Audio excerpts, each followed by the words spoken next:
चलो तो नेक्स्ट शुरू करते हैं, रियलिज्म वर्सेस लिबरलिज्म। अब liberalism obviously first approach consider की जाती है इंटरनेशनल पॉलिटिक्स की। क्यों? वुडरो विल्सन खुद लिबरल था भाई। कैपिटलिज्म की कोर आइडियोलॉजी लिबरलिज्म ही है, लिबर्टी ऑफ इंडिविजुअल, वहीं से तो आता है कैपिटलिज्म सारा। तो लिबरलिज्म पहली अप्रोच कंसिडर की जाती है इंटरनेशनल पॉलिटिक्स की, which is widely criticised by realists called children of darkness by Reinhold Niebuhr as being idealist and utopian. Utopian कहा है, आइडियलिस्ट और यूटोपियन कहा है E.H. कार ने अपनी बुक 20 Years क्राइसिस में, और इन लिबरल्स को चिल्ड्रन ऑफ डार्कनेस कहा है रेनॉल्ड नीबो। मतलब ये क्रिटिसिज्म है इनका, लिबरल्स का। क्यों क्यों कहा जाता है? The belief in the human reason being capable of establishing peace. Reinhold Niebuhr ने क्रिटिसाइज किया है them as children of light as they believe in the possibility of qualitative transformation, जो कि शायद नहीं हो सकता। It has not been possible to eliminate the recurrence of war. कर पाया भाई? लिबरल थ्योरीज वॉर को रोक पाई? लीग ऑफ नेशंस भी लिबरल आइडियाज पे बेस्ड था, पीस एस्टैब्लिश करने के लिए आया था, बट नहीं कर पाया ना, नहीं कर पाया ना। Same goes with United Nations. ठीक है, ओके। अब ये जो लिबरल्स हैं या जो आइडियलिस्ट हैं, इनके पीछे के प्रोमिनेंट सोर्सेज ऑफ इन्फ्लुएंस और पॉलिसी प्रिस्क्रिप्शन देखते हैं। जो आइडियलिस्ट स्कूल है इंटरनेशनल पॉलिटिक्स का, obviously goes back to the famous 14 points of Woodrow Wilson to US Congress. इसने 14 पॉइंट एक स्पीच दी थी। वो स्पीच के अंदर बेसिक आइडियाज हाईलाइट किए गए थे, और उनके जो 14 पॉइंट्स निकल के आए, उन 14 पॉइंट्स पे ही लीग ऑफ नेशन एस्टैब्लिश किया गया था। वही 14 पॉइंट्स ने इंटरनेशनल पॉलिटिक्स में लिबरल या आइडियलिस्ट आइडियोलॉजी का फाउंडेशन रखा। समझ आया? वो बताऊंगा 14 पॉइंट्स क्या है। अभी जब देखोगे तब तुम्हें समझ आएगा कि कैसे आइडियलिस्ट है ये कैसे लिबरलिस्ट है। ठीक है, तो पहला तो इन्फ्लुएंस क्या हो गया? ऑब्वियसली वुडरो विल्सन की स्पीच और उसके 14 पॉइंट स्पीच नाम से ही फेमस है। दूसरा जो इनके पीछे इन्फ्लुएंस है या इंस्पिरेशन है, it is Immanuel Kant. Can't ने एक पैम्फलेट दिया था परपेचुअल पीस का। परपेचुअल मतलब इंग्लिश का वर्ड है, ये तो बता दो मूर्खों, नहीं पता? हाँ, एवरलास्टिंग है ना। तो परपेचुअल पीस, इसने एक पैम्फलेट लिखा था और उसमें वेज दिए थे to achieve peace between war on Europe through the means of, पहला मीन्स क्या था? रिपब्लिकनिज्म। कि पूरे उस टाइम का यूरोप ऑथोरिटेरियन था आधे से ज्यादा, डेमोक्रेसी बहुत कम कंट्रीज में थी उस दौरान। अगर डेमोक्रेसी थी भी तो वो भी ऐसी मेजोरिटेरियन गवर्नमेंट थी जो अथॉरिटेरियन हो चुकी थी, या कहीं कहीं पे बहुत स्ट्रॉन्ग ब्यूरोक्रेटिक कंट्रोल था, कहीं कहीं पे बहुत स्ट्रॉन्ग मिलिट्री कंट्रोल होता था स्टेट के ऊपर। तो इमानुएल कांट ने बोला कि एक तो सबसे पहले तो पूरे यूरोप के अंदर क्या आना चाहिए? रिपब्लिकनिज्म आना चाहिए। रिपब्लिकनिज्म होता क्या है? जहां पे आपको गवर्नेंस करने के लिए सिटीजन्स का कंसेंट चाहिए। बहुत सिंपल है। ठीक है, if the consent of the citizen, ये उसके परपेचुअल पीस का एक एक्सेप्ट है छोटा सा।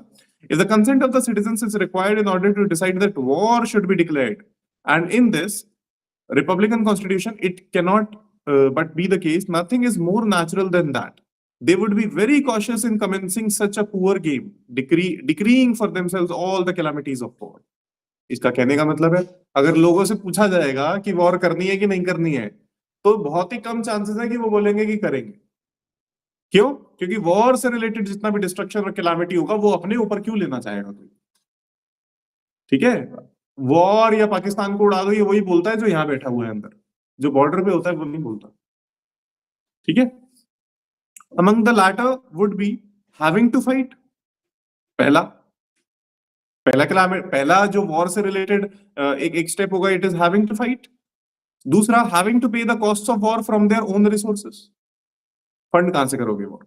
Having painfully to repair the devastation war leaves behind, and to fill up the measures of evils, load themselves with a heavy national debt that would embitter peace itself and that can never be liquidated on account of constant wars in the future. तुमसे अगर बोला जाए कि तुम्हारी जो भी net worth है उसका डबल तुम गवर्नमेंट को दे दो, लोन लेके या कैसे भी, और गवर्नमेंट उस पैसे से वॉर करेगी, तुम करवाओगे वॉर? लोग वॉर का तभी बोलते हैं जब तक उनके लिए वो कन्वीनियंट है। उनके लिए जब तक कन्वीनियंट है तब तक वो बोलेंगे वॉर कर। कोई भी ये जो व्हाट्सएप यूनिवर्सिटी वाले जो अंकल होते हैं, ये कभी भी नहीं बोलेंगे वॉर के लिए, जब अगर उनको बोला जाए कि तुम अपनी सारी जमीन जायदाद बेच के और सारा पैसा वॉर फंड में लगा दो, अपने बेटे को वॉर में भेज दो और अपनी बेटी को बॉर्डर पे भेज दो। कभी भी नहीं। बेटी को चाहे एज अ सोल्जर भेज दो, चाहे एज अ सिविलियन भेज दो, नहीं भेज, तब नहीं चाहेंगे वो वॉर।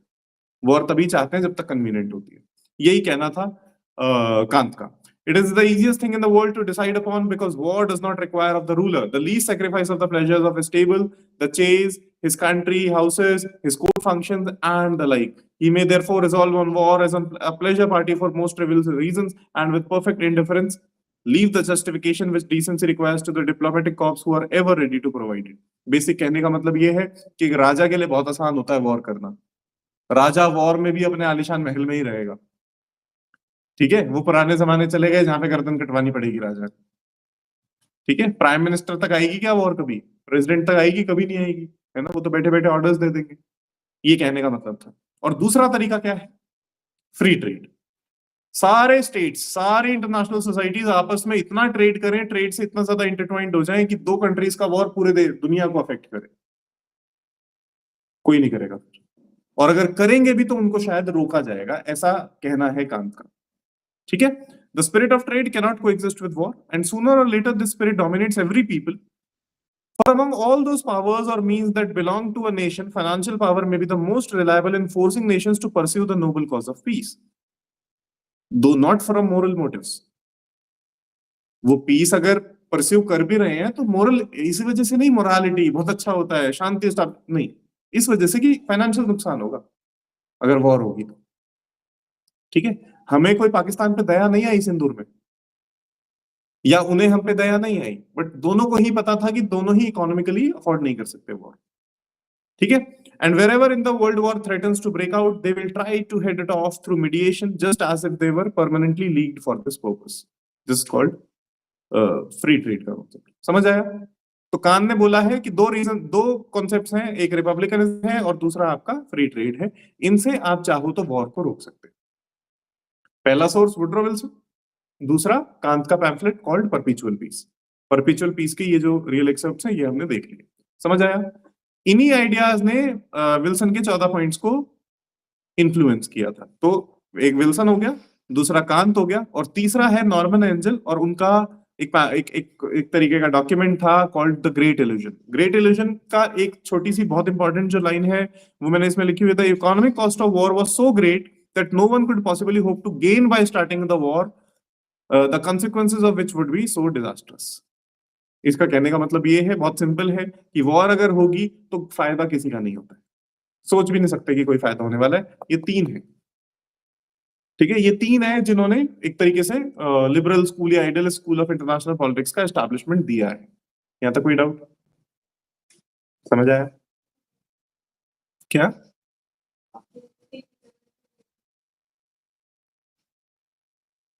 ये है टू, ए और बी, उनकी कंटिन्यूइंग लाइन है, ठीक है। Okay. Like Kautilya, Woodrow Wilson also believed that the international sphere can be described as a state of jungle, state of war, state of jungle एक ही चीज होती है, where according to Kautilya, the strength of the lion prevails। इसीलिए याद करो वो क्या बोलता था कि राजा, आर्मी और उसका कोष बहुत स्ट्रांग होना चाहिए। बोलता था ना, strength of the lion prevails। The sense of insecurity and fear provokes the countries for war because they see it as an instrument of defense or offensive defense, whatever, कुछ भी मान सकते हो। प्रिवेंटिव डिफेंस हो सकता है, offensive defence हो सकता है, कोई सा भी मान सकते हो। भाई स्टेट में जंगली जानवर रहते हैं, अगर तुम्हें भी उस जंगल में रहना पड़े तो क्या करोगे? कोई ऐसी केव ढूंढोगे जिसमें जंगली जानवर ना घुस पाए, और उसमें हमेशा बैठे रहोगे? ये करोगे? नहीं करोगे। तुम वेपन्स बनाओगे कि अगर तुम्हें बाहर जाना भी पड़े तो तुम भाले लेके जाओ या तलवार लेके जाओ, ठीक है, ताकि मार सको उस जानवर को। The vision behind Wilson's 14 point is to convert this state of jungle, anarchy, war or power struggle into rule-based world order। जंगल को जू में कन्वर्ट करना है, ठीक है। विल्सन के 14 पॉइंट्स का पर्पस था जंगल को जू में कन्वर्ट करना। जंगल में घूमते हैं जंगली जानवर, जू में घूमते हैं केज्ड जानवर, जो एक लिमिट तक दूर से ही चिल्ला लेंगे, कुछ कर तो सकते नहीं, है ना। और उस जू को क्या कहा जाएगा? The liberal world order which tries to change the Westphalian world order. समझ आया? ठीक है, और देखते हैं विल्सन के ऊपर क्या, विल्सन के ऊपर क्या इन्फ्लुएंसेस है। एक जॉन लॉक ने बोला था मैन रैशनल होता है। We are born to be, if we please, rational creatures, but it is use and exercise only that makes us so. And we are indeed so no farther than industry and application has carried us. मतलब basically simple John Locke का idea ये था कि man is rational, तो यानी कि वो चाहे तो अपना रीजन अप्लाई करके सही डिसीजंस ले सकता है, अगर वो चाहे। ठीक है, उसको जहां फायदा मिलेगा वो वहां पे सही डिसीजंस ले सकता है। जबकि रियलिस्ट स्कॉलर्स का क्या मानना होता है? Man is not rational, man is chaotic, man is insecure, fearful. Lock का मानना क्या है कि man is rational, man is peace loving. ठीक है, और वहां पे उनका क्या मानना है? Man is not peace loving, उसको कोई फर्क नहीं पड़ता, वो केओस पसंद है उसको। ठीक है, since the man is rational, Locke saw a possibility for mankind to live in peace. However, realists believe in the Hobbesian view. Hobbes का कहना क्या था? हाँ, स्टेट ऑफ नेचर क्या है? जंगल, वो वॉर, एनार्की। और दूसरा रिचर्ड कॉप्टन ने क्या बोला? Wars have ever been but another aristocratic mode of plundering and oppressing commerce. Aristocrats चाहते हैं कॉमर्स को प्लंडर करके और अपने फायदे के लिए उसको मोड़ दिया जाए। In his 14 points, last point in the following chart, Wilson urges to replace the concept of balance of power by collective security. देखो, मैंने अभी तुम्हें बताया, जो वेस्टफेलियन वर्ल्ड ऑर्डर था, it was like driven by the realist theories कि international order anarchic है, सारे स्टेट सिक्योरिटी सीकिंग है, एक दूसरे से लड़ाई करते हैं, बिलियर्ड्स बॉल मॉडल है, और क्या कुछ बॉल्स क्या करती हैं? आपस में साथ मिलकर अलाय बनाने की कोशिश करती हैं, या अपने आप को इतना स्ट्रॉन्ग करने की कोशिश करते हैं कि सामने वाला उन पे अटैक ना कर पाए। इसको बैलेंस ऑफ पावर बोलते हैं। बैलेंस ऑफ पावर का मतलब क्या है? कि कोई भी इतना ताकतवर नहीं होना चाहिए कि वो सभी को मार दे, और हम इतने कमजोर नहीं होने चाहिए कि सबसे ताकतवर हमें मार दे। ये बेसिक आइडिया होता है बैलेंस ऑफ पावर का, कि power should be balanced. Wilson ने क्या बोला कि बैलेंस ऑफ पावर ने तो काम किया नहीं, क्योंकि वर्ल्ड वॉर 1 हो गई। कैसे पावर्स कैसे बैलेंस हो गई? एक ग्रुप इधर बन गया, एक ग्रुप इधर बन गया, फिर दोनों लड़ गए आपस में, है ना? जबकि रियलिस्ट का मानना यह है कि बैलेंस ऑफ पावर वॉर को डिटर कर देता है, रोक देता है। कि अगर दो ऐसी सुपर पावर्स हैं जो बहुत स्ट्रांग है और एक दूसरे के ऊपर बहुत डिस्ट्रक्टिव पोटेंशियल रखती हैं, तो वो कभी लड़ेंगी नहीं। लेकिन वर्ल्ड वॉर 1 में ऐसा हुआ कि वो लड़ गई। तो विल्सन ने क्या बोला? बैलेंस ऑफ पावर का कॉन्सेप्ट ही बकवास है। क्या कॉन्सेप्ट होना चाहिए? कलेक्टिव सिक्योरिटी का कॉन्सेप्ट होना चाहिए।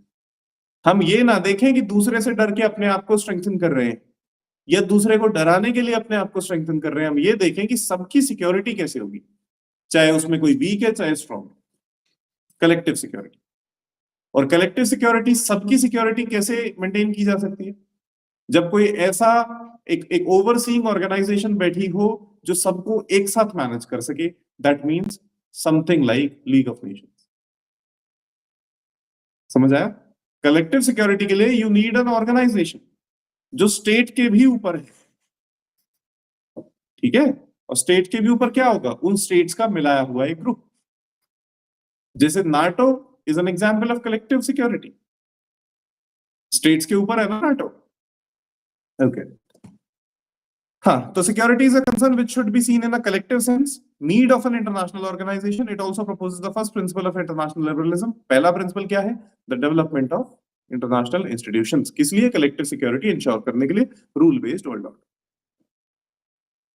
वर्ल्ड ऑर्डर जो है वो नियम कानूनों पे आधारित होना चाहिए, ना कि वही अनार्किक है, सिक्योरिटी सीख करनी है हमें तो हम अपनी सिक्योरिटी के लिए कुछ भी करेंगे, जो मन करेगा वो करेंगे। रियलिस्ट का मानना यही है, अपने सर्वाइवल के लिए, अपनी सिक्योरिटी के लिए जो करना पड़े करो, सही गलत कुछ नहीं होता। रियलिस्ट का कहना ये है। लेकिन लिबरल वहीं पे क्या कह रहा है? नहीं नहीं, वर्ल्ड ऑर्डर को तुम नियम और कानूनों के हिसाब से बनाओ, और वो नियम कानून सभी पे लागू होंगे, चाहे स्ट्रांग है चाहे वीक है।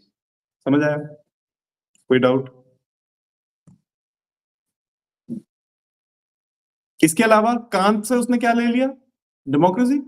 कांत ने बोला ना रिपब्लिकनिज्म चाहिए, तो कांत से ले लिया उसने डेमोक्रेसी, और ऊपर से ले लिया कलेक्टिव सिक्योरिटी।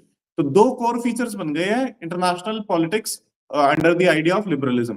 क्या? पहला तो promotion of democracy through out the world, और दूसरा कलेक्टिव सिक्योरिटी, यानी कि इंटरनेशनल ऑर्गेनाइजेशंस का प्रेजेंस। ये वुड्रो विल्सन के 14 पॉइंट्स हैं। मैं तुम्हें टाइम दे रहा हूं जूम करके, तुम इसको पढ़ो, पहले 4 पढ़ लो ये, फिर आगे देखना, अपने आप तुम समझ जाओगे सारा।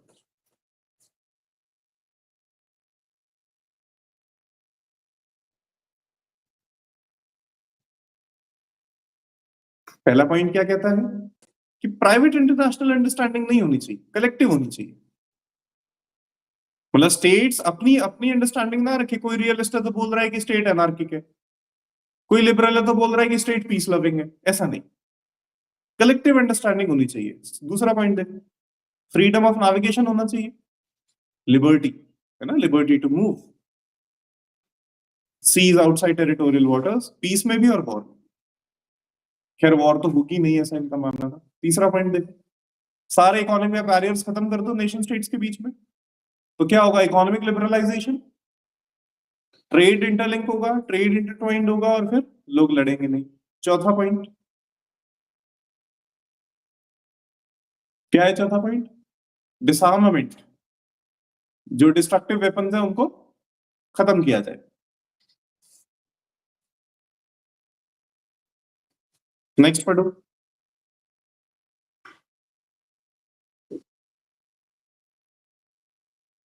पांचवा पॉइंट कंट्रोवर्शियल है, बट उस टाइम के हिसाब से बिल्कुल ठीक है। भाई कॉलोनीज के ऊपर ये लोग लड़ाई करते थे, यूरोपियन स्टेट्स। कॉलोनीज को तो स्टेट कंसिडर ही नहीं करते थे ना ये लोग। तो क्या बोला, सारे कॉलोनियल क्लेम्स को पीसफुली सेटल कर लो। कौन सी कॉलोनी किसकी है, कौन सा बाउंड्री डिस्प्यूट कहाँ पे है, कॉलोनीज का नहीं। इंडिपेंडेंस की बात क्यों करेगा वो, उसकी खुद की कॉलोनीज थी। भाई यूएस ने खुद भी तो कॉलोनाइज किया हुआ था, परचेज ऑफ लुइसियाना, ये सब तुमने नहीं सुना? हाँ तो बस, तो फिर वो क्यों करेगा? एंटी कॉलोनियलिज्म 1940s में बात होना शुरू हो गई, anti colonialism. Fifth point read कर। 14 पॉइंट्स तुमसे पूछेगा नहीं कोई, तुम्हें याद करने की जरूरत नहीं है, कोर आइडिया समझ आना चाहिए। मैंने डाला है ताकि तुम रीड करो, थोड़ा सा लैंग्वेज भी समझने की कोशिश करो कि कैसे लिखते हैं political scholars. Fifth point done.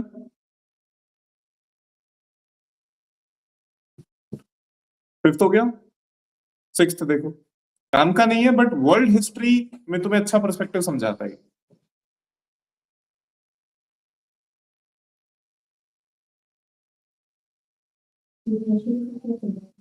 World war 1 में क्या हुआ था रशिया के साथ?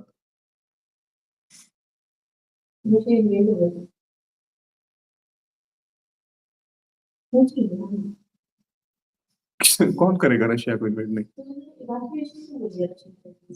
रशिया ने लास्ट टाइम पे स्विच कर लिया था, अपनी साइड स्विच कर ली थी फर्स्ट वर्ल्ड वॉर में। जब स्विच कर ली थी तो ये लोग घुस गए थे फिर अंदर। तो स्विच इसलिए करा था कि इन्होंने एटम बम बना दिया। अरे वो वर्ल्ड वॉर 2 में बनाया एटम बम, वर्ल्ड वॉर 1 में थोड़ी बनाया।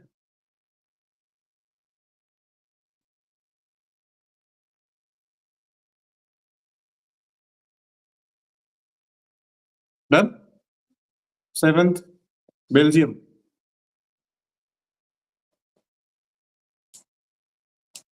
हार गया था ना बेल्जियम भी। बेल्जियम ऐसे कोई ऐसे मेन पार्टी था भी नहीं उसमें, बट हार गया था बेल्जियम।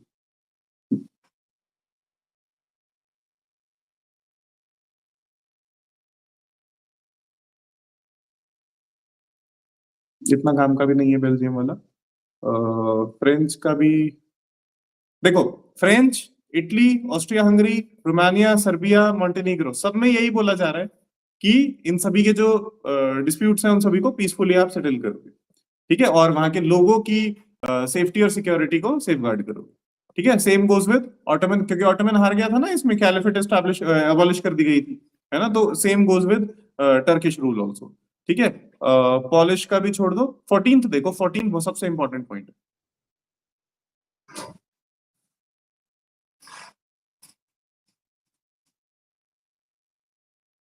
क्या बोल रहा है? क्या बना दो? इंटरनेशनल ऑर्गेनाइजेशन बना दो, यही बोल रहा है ना 14 पॉइंट, जिसमें सारे बड़े और छोटे स्टेट्स सभी का बराबर रिप्रेजेंटेशन होगा। सबसे इंपॉर्टेंट पॉइंट यही है, ये और पहला, मतलब पहले दूसरे पॉइंट। समझ आया? आ जाओ, core principles of liberal world order. देखो, लिबरल वर्ल्ड ऑर्डर वैसे क्या कहता है? डेमोक्रेटिक पॉलिटी होनी चाहिए, डेमोक्रेटिक और लिबरल इकोनॉमी होनी चाहिए, फ्री मूवमेंट होना चाहिए गुड्स का, ह्यूमन इक्वालिटी होनी चाहिए, फ्रीडम होना चाहिए, rule of law, human rights, multilateralism होना चाहिए, कलेक्टिव सिक्योरिटी पे फोकस किया जाना चाहिए। वेस्टफेलियन वर्ल्ड ऑर्डर क्या बोलता था कि स्टेट कंट्रोल होगा किस पे, टेरिटरी पे, और टेरिटरी के साथ साथ उसमें रहने वाले लोगों पे भी। यूएन चार्टर ने कॉमन क्या ले लिया दोनों से, वेस्टफेलियन का सॉवरेनिटी का कॉन्सेप्ट उठा लिया, है ना, और इनसे equality they the. Peaceful resolution of dispute यहां से ले लिया कलेक्टिव सिक्योरिटी से, सेल्फ डिटर्मिनेशन वेस्टफेलियन से ले लिया, है ना, और नॉन इंटरवेंशन इनसे ले लिया, सॉरी इनसे, इंटरनल मैटर्स में नॉन इंटरवेंशन इनसे ले लिया, यूएन चार्टर में लिखा हुआ है। तुम सोच के देखो, एक true liberal international world order non intervention में नहीं मानेगा, वो इंटरवीन करेगा। इंटरनेशनल वर्ल्ड ऑर्डर का मतलब क्या हुआ कि सभी में यूनिफॉर्म वर्ल्ड ऑर्डर होना चाहिए। तो अगर कोई भी स्टेट उसके दाएं बाएं जा रहा है तो उसमें इंटरवीन करो और उसको वहीं पर लेके आओ वापस। But non intervention internal matters में, ये वेस्टफेलियन वर्ल्ड ऑर्डर का कॉन्सेप्ट है कि इंटरवीन कब करेगा इंटरनेशनल वर्ल्ड ऑर्डर, जब तक उसके जो भी उसके एक्शंस हैं वो एक्सटर्नली इफेक्ट कर रहे हैं, तब तो इंटरवीन करेगा, इंटरनल में नहीं इंटरवीन करेगा, अनलेस ह्यूमन राइट्स की बात हो या इंडिविजुअल लिबर्टी की बात। इसीलिए तुमने देखा होगा कि कितनी बार यूएन की जो पीस कीपिंग फोर्सेस हैं वो इंटरनल मैटर्स में जब इंटरवीन करने जाती हैं जब कोई ह्यूमन राइट्स या ऐसा कुछ इश्यू हो जाए, ठीक है, और किसी मैटर में नहीं जाएंगे। समझ आया ये? आते हैं। अच्छा, अब हमने जो लिबरल वर्ल्ड ऑर्डर है उसमें क्या क्या समराइज किया, पहला तो डेमोक्रेसी, दूसरा कलेक्टिव सिक्योरिटी, और तीसरा कलेक्टिव सिक्योरिटी के लिए इंटरनेशनल ऑर्गेनाइजेशन, यही चाहिए। अब इसी और हर चीज में लिबरलाइजेशन, चाहे लिबरलाइजेशन वाटर्स का हो, चाहे लिबरलाइजेशन इकोनॉमीज का हो, ठीक है, चाहे वो सिविल सोसाइटी से रिलेटेड हो, है ना, चाहे वो स्पीच एंड एक्सप्रेशन के केस में हो। ये कुछ की फीचर्स हो जाएंगे आपके इंटरनेशनल वर्ल्ड ऑर्डर के, लिबरल वर्ल्ड ऑर्डर के, ठीक है। अच्छा, तो एक चीज और है, जब वर्ल्ड ऑर्डर बोला जाता है तो समझ लेना लिबरल बोल रहे हैं, और इंटरनेशनल ऑर्डर बोला जाता है तो समझ लेना रियलिस्ट बोल रहा है। ये उनमें एक अंडरस्टैंडिंग बन गई है, ऐसा कुछ होता नहीं है ऐसा डिफरेंस दोनों में, लेकिन वर्ल्ड ऑर्डर जो कॉन्सेप्ट है जनरली ये लोग यूज करते हैं। कारण ये है, वर्ल्ड मतलब दुनिया, कॉन्स्टिट्यूएंट उसकी बात नहीं हो रही, लेकिन इंटरनेशनल मतलब नेशंस के बीच के इंटर रिलेशंस, इंटरनेशनल। तो नेशन को इंपॉर्टेंस या स्टेट को इंपॉर्टेंस कौन देता है, रियलिस्ट। तो realist international order term prefer करते हैं, जबकि liberals world order term prefer करते हैं, ठीक है। जिसको वाकई पॉलिटिकल साइंस आती होगी वो इस पे भी मतलब एक थोड़ा सा प्रेजुडिस ले लेगा तुमने, अगर इसमें इंटरचेंजेबली यूज करोगे इसको, ठीक है। लिबरल लिख रहे हो तो वर्ल्ड ऑर्डर लिखो, लिबरल पर्सपेक्टिव डाल रहे हो, तुम लिबरल हो तो वर्ल्ड ऑर्डर यूज करो, लेकिन तुम रियलिस्ट हो तो इंटरनेशनल ऑर्डर यूज करो, ये भी डिफरेंस होता है, ठीक है। ओके, अब नेक्स्ट क्वेश्चन ये आता है, क्या आपको लगता है कि चाइना लिबरल वर्ल्ड ऑर्डर को चैलेंज कर रहा है,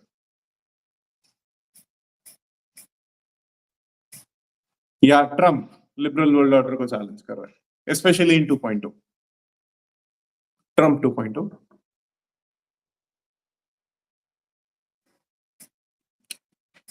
प्रेसिडेंट जिनपिंग ने एक डायलॉग मारा था एक मीटिंग में, डायलॉग क्या मारा था, passengers in the same boat should help each other, today dwellers of the same planet should help each other। जो डायलॉग है या फिर जो कहावत है, उस कहावत का मतलब तो यही है कि ये वर्ल्ड ऑर्डर को सपोर्ट कर रहे हैं, लिबरल वर्ल्ड ऑर्डर को सपोर्ट कर रहे हैं, सब एक दूसरे की हेल्प करो और आगे बढ़ो, लेकिन एक्शंस और ये जो यूएस लेड वर्ल्ड ऑर्डर है इसमें इंडिया क्या मानना है, ठीक है, इन चीजों पे थोड़ा सा सोचना है।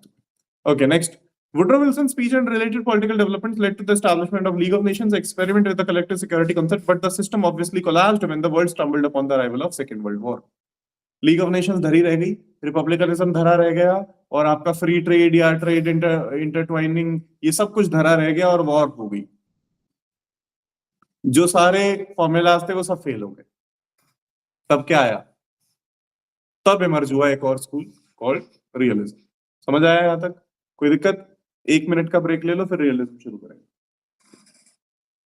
1 मिनट का break.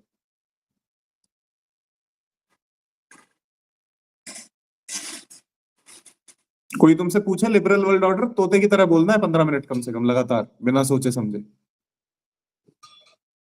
Wilson, Kant, Norman Angell, Wilson के 14 points, liberalism, free trade, civic republicanism, बहुत कुछ है बोलने को, बहुत कुछ है लिखने को।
चले करें फिर, देखो इधर सामने देखो।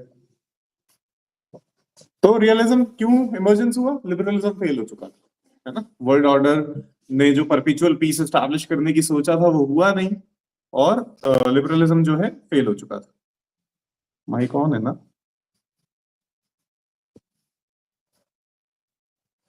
ओके। सो अब देखो, ईएच कार एक लाइक फाउंडेशनल स्कॉलर है रियलिज्म के, E H Carr, Edward Hallett car.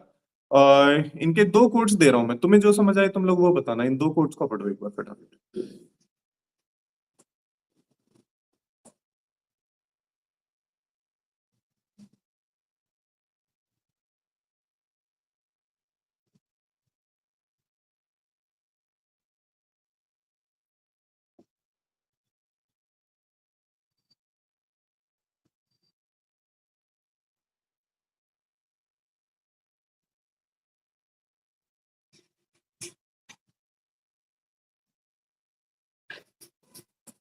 समझ आया?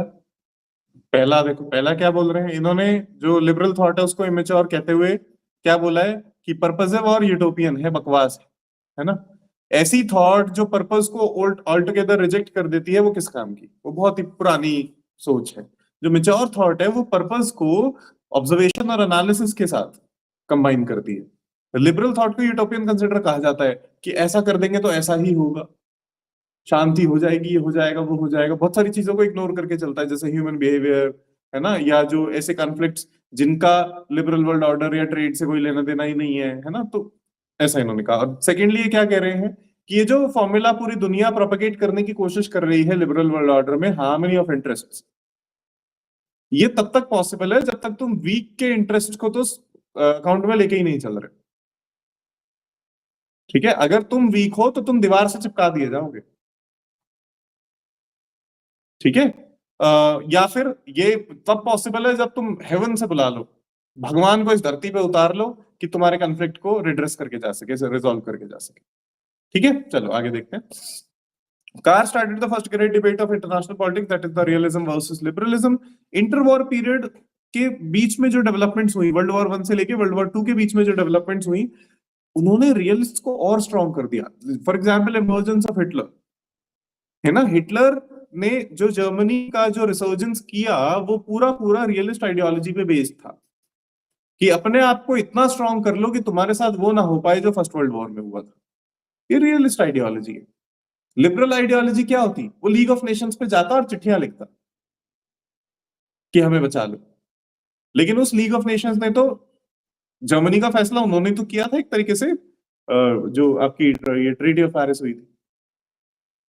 ठीक है, चलो अब बेसिक असम्पशंस क्या है रियल स्कूल ऑफ थॉट की? स्टेट्स की एक्टर्स होते हैं, सोवरेनिटी या इंडिपेंडेंस और सेल्फ कंट्रोल, ये डिफाइनिंग कैरेक्टरिस्टिक है स्टेट का। ये 3 चीजें आप नहीं छीन सकते। स्टेट से आप ये तीन चीजें नहीं छीन सकते, छीनोगे तो लड़ाई होगी, कॉन्फ्लिक्ट होगा। States are motivated by a drive of power, security and pursuit of national interest. Key concept है ये, यहीं से इमर्जेंस हुआ है नेशनल इंटरेस्ट का। ठीक है, जो भी लोग नेशनल इंटरेस्ट की बात करते हैं वो रियल स्कॉलर्स हैं सब। ठीक है, पावर चाहिए, सिक्योरिटी चाहिए और अपना नेशनल इंटरेस्ट परस्यू करना। स्टेट्स जैसे लोग इंसान होता है मैन, वो भी सेल्फ इंटरेस्टेड मैनर में, सेल्फिश इगोइस्टिक मैनर में स्टेट्स भी एक्ट करते हैं, ऐसा रियल स्कूल मानता है। सेंट्रल प्रॉब्लम क्या है इंटरनेशनल रिलेशंस की? That is the condition of anarchy. उस एनार्की को रिजॉल्व कैसे करना है? लिबरल क्या बोल रहे हैं? मैन रैशनल है, स्टेट भी रैशनल है, वो तो शांति से बैठ के बात कर लेंगे और रिजॉल्व कर देंगे, एनार्की को पीस में कन्वर्ट कर देंगे। रियलिस्ट का मानना ये है कि which means the lack of a central sovereign authority at global level to regulate relations between state. ये सेंट्रल प्रॉब्लम है, लेकिन ये रिजॉल्व वैसे हो नहीं सकती है। Aggressive intent of states combined with the lack of world government means that conflict is an unavoidable and ever present reality of international relations। हमेशा रहने वाला है। या तो कोई ऐसी सार्वभौमिक सर्वव्यापी इंटरनेशनल ऑर्गेनाइजेशन आए जो इन सबको सबक सिखा सके। दो स्टेट लड़ रहे हैं, दोनों को पीटने की ताकत रखे या दोनों को सीधा करने की ताकत रखे, ऐसी कोई इंटरनेशनल ऑर्गेनाइजेशन आनी चाहिए। ठीक है, जो सिर्फ मीटिंग कॉन्फ्रेंसेस करे वो तो नहीं कर सकती ये काम। तो ऐसी इंटरनेशनल ऑर्गेनाइजेशन लाना इम्पॉसिबल है।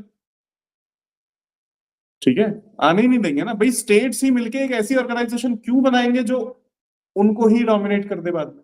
नहीं बनाएंगे वो। A semblance of order and security can be maintained by shifting alliances among states, so preventing any one state from becoming overwhelmingly powerful and thus constituting a threat to the peace and security of others।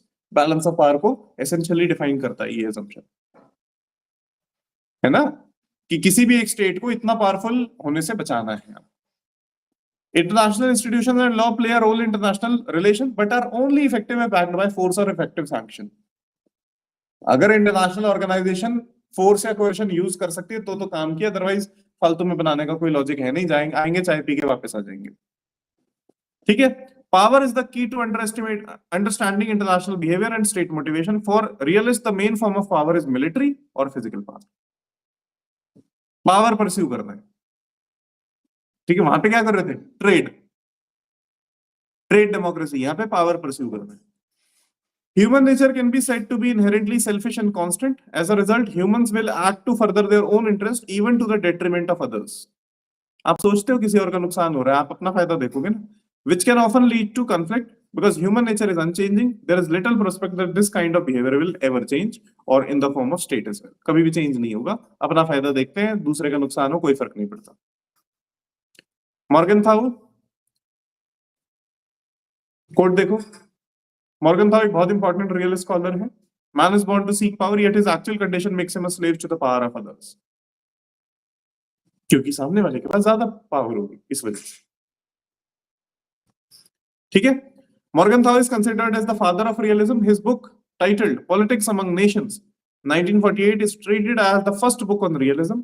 He established the school as systematic school of thought for the first time। जैसे वहां पे जितना foundational work Wilson का है, उतना ही important काम यहाँ पे मॉर्गनथाउ का है। ठीक है, मॉर्गनथाउ यूएस का स्कॉलर है, यूएस का ही है ना, जर्मन पता नहीं, मुझे एग्जैक्टली याद नहीं है कहां से है, देख लेना।